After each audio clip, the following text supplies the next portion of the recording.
Hello everybody, we're on to chapter 12 of Famous Five, and I'm particularly excited for this chapter because it's called Exciting Discoveries. Before we start, I thought I'd give you an update on the vegetables. I'm sure you're all dying to know how they're getting on. So, this is our carrots. Look how much they've grown. These are our beetroot. Again, they're teeny tiny at the moment, but soon they'll be big and strong and ready to go outside. And then we've got lettuce and peppers. Very exciting, all the changes that are happening at this time of year. And I thought I'd show you that someone very kind made me from hanging in my window. And I thought, how creative is that? So it's a little rainbow to hang in my window to say thank you to all the NHS workers and just a little symbol of hope for us all on our walks. Okay, right, we'll start then with chapter 12, Exciting Discoveries. Can't wait. Soon the stones of the little room were clear of earth, sand and weeds.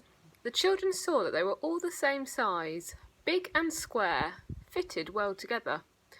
They went over them carefully with their torches, trying to find one that might move or lift. We should probably find one with an iron ring handle sunk into it, said Julian. But they didn't. All the stones looked exactly the same. It was most disappointing. Julian tried inserting his spade into the cracks between the various stones to see if by any chance he could move one. But they couldn't be moved. It seemed as if they were all set in the solid ground. After about 3 hours' hard work, the children sat down to eat a meal. They were very hungry indeed, and felt glad to think that there were so many things to eat. As they ate, they discussed the problem that they were trying to solve.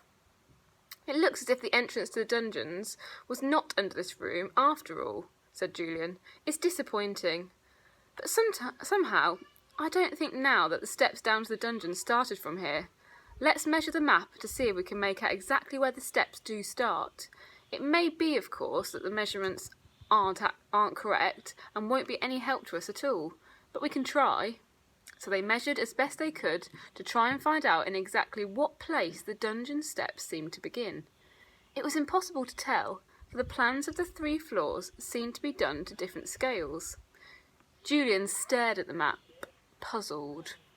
Seemed rather hopeless. Surely they wouldn't have to hunt all over the ground floor of the castle. It would take ages. Look, said George suddenly, putting her finger on the hole that they all thought must be meant to represent the well. The entrance to the dungeon seems to be not very far off the well.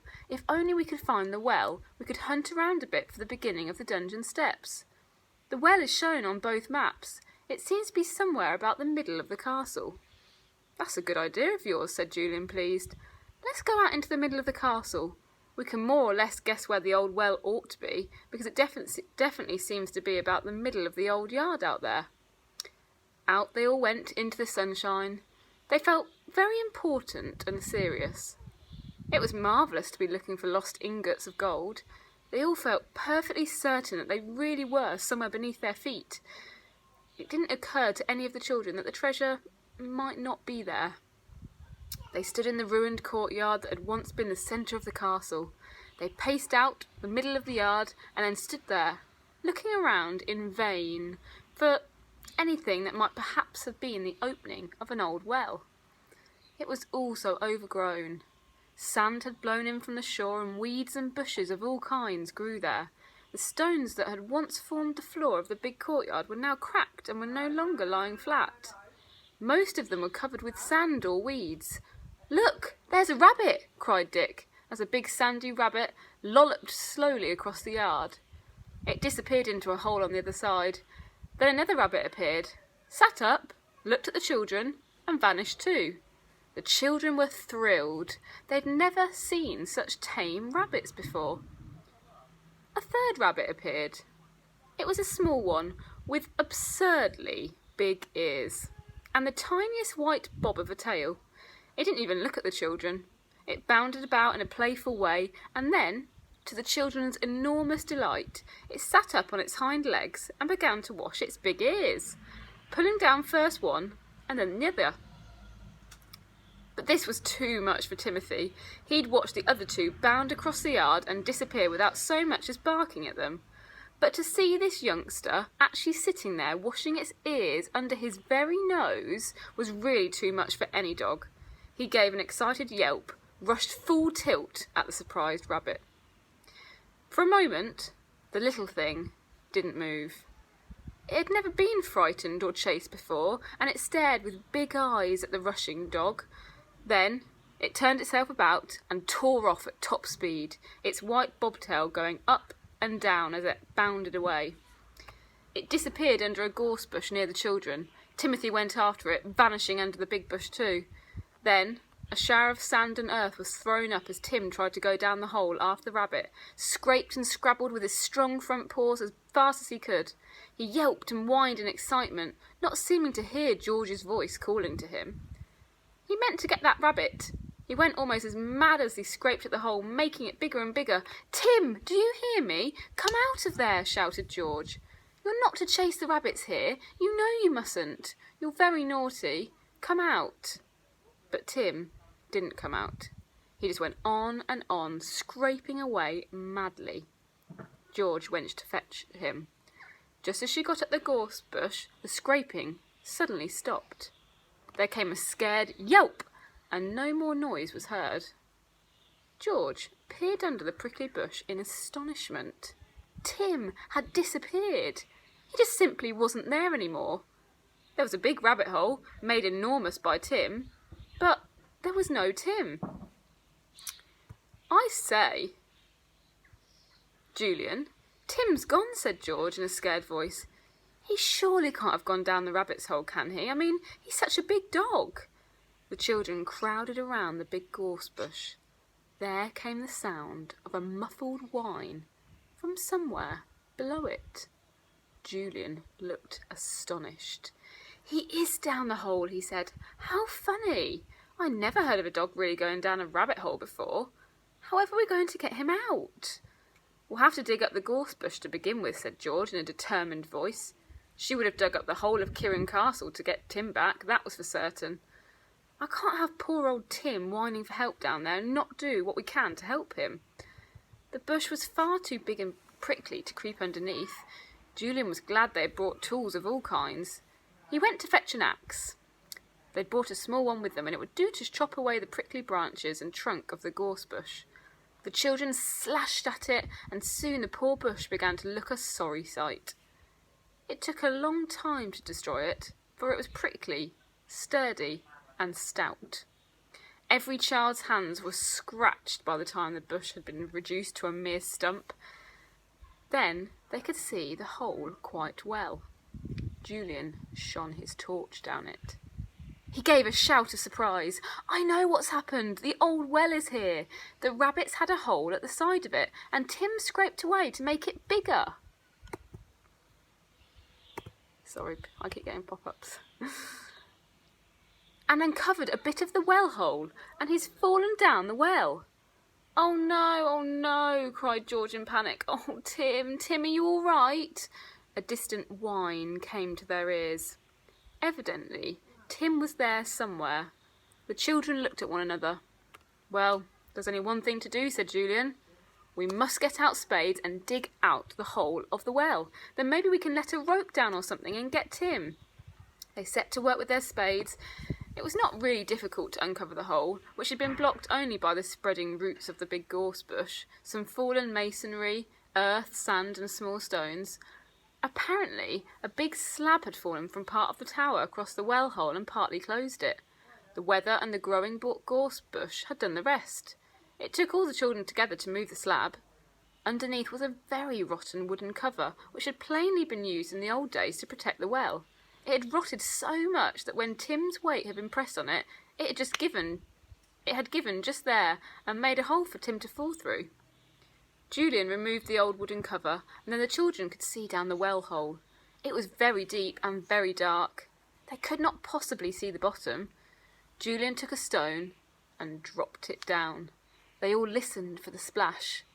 But there was no splash. Either there was no longer any water there, or the well was too deep even to hear the splash. "I think it's too deep for us to hear anything," said Julian. Now, where's Tim?" He shone his torch down, and there he was. Many years before, a big slab had fallen down the well itself and had stuck a little way down across the well hole, and on this old cracked slab sat Tim, his big eyes staring up in fright. He simply could not imagine what had happened to him. There was an old iron ladder fastened to the side of the well. George was on it before anyone could even get there. Down she went, not caring if the ladder held or not, and she reached him. Somehow she got him on her shoulder, and holding him there with one hand, she climbed slowly up again. The other three hauled her out, and Tim jumped round her, barking and licking for all he was worth. "Well, Tim," said Dick, "you shouldn't chase rabbits, but you've certainly done us a good turn, because you found the well for us. Now we've only got to look around a little to find the dungeon entrance." They set to work again to hunt for the dungeon entrance. They dug about with their spades under all the bushes, pulled up crooked stones and dug their spades into the earth below, hoping that they might suddenly find them going through into space. It was really very thrilling. And then Anne found the entrance. It was quite by accident. She was tired and sat down to rest, lay on her front and scrabbled about in the sand. Suddenly, her fingers touched something hard and cold in the sand. She uncovered it, and lo and behold, it was an iron ring. She gave a shout, and the others looked up. "There's a stone with an iron ring in it here," replied Anne excitedly. They all rushed over to her. Julian dug about with his spade and uncovered the whole stone. Sure enough, it did have a ring in it, and rings are only set into stones that need to be moved. Surely this stone must be the one that covered the dungeon's entrance. All the children took turns at pulling on the iron ring, but the stone did not move. Then Julian tied 2 or 3 turns of rope through it, and the 4 children put out their full strength and pulled for all they were worth. The stone moved. The children distinctly felt it stir. "All together again," cried Julian, and all together they pulled. The stone stirred again and then suddenly gave way. It moved upwards, and the children fell over on top of one another, like a row of dominoes suddenly pushed down. Tim darted to the hole and barked madly down it, as if the rabbits of the world lived there. Julian and George shot to their feet and rushed to the opening that the moved stone had disclosed. They stood there, looking downwards, their faces shining with delight. They had found the entrance to the dungeons. A steep flight of steps, cut out of the rock itself, led downwards into deep darkness. "Come on," cried Julian, snapping on his torch. "We've found what we wanted. Now for the dungeons." The steps down were slippery. Tim darted down first, losing his footing and rolling down 5 or 6. Yelping with fright, Julian went after him. Then George, then Dick, and then Anne. They were all tremendously thrilled. Indeed, they were quite expected to see piles of gold and all kinds of treasure everywhere around them.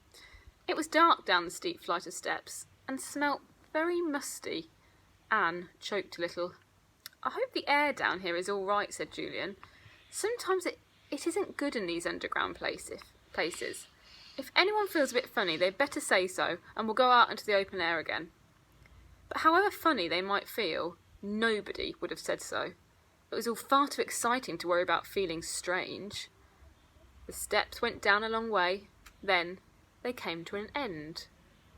Julian stepped down from the last rock stair, and, flashing his torch around, it was a weird sight that met his eyes.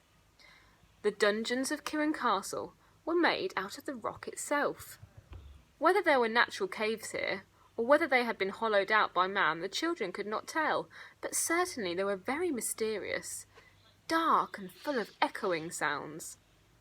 When Julian gave a sigh of excitement, it fled into the rocky hollows and swelled out, echoing around as if it were a live thing. It gave all the children a very peculiar feeling.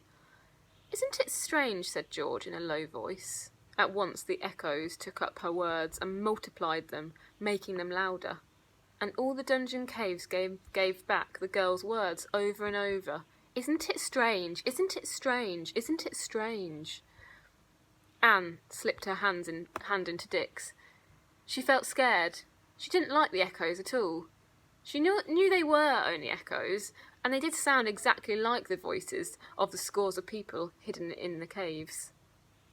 "Where do you suppose the ingots are?" said Dick, and at once the caves threw him back his words. "Ingots, ingots, ingots are. Julian laughed, and his laugh was split up into dozens of different laughs that came out of the dungeons and spun round the listening children. It really was the strangest thing. "Come on," said Julian. "Maybe the echoes won't be so bad a little farther on." "Farther in," said the echoes at once. "Farther in." They moved away from the end of the rocky steps and explored the nearby dungeons. They were really only rocky cellars stretching under the castle. Maybe wretched prisoners had been there many, many years before, but mostly they'd been used for storing things. "I wonder which dungeons were used for storing the ingots," said Julian. He stopped and took a map out of his pocket. He flashed his torch onto it. But although it showed him quite plainly the dungeon where the ingots had marked, he had no idea at all of the right direction. "I say, look! There's a door there, shutting off the next dungeon!" suddenly cried Dick. "I bet this is the dungeon we're looking for. I bet there are ingots in there!"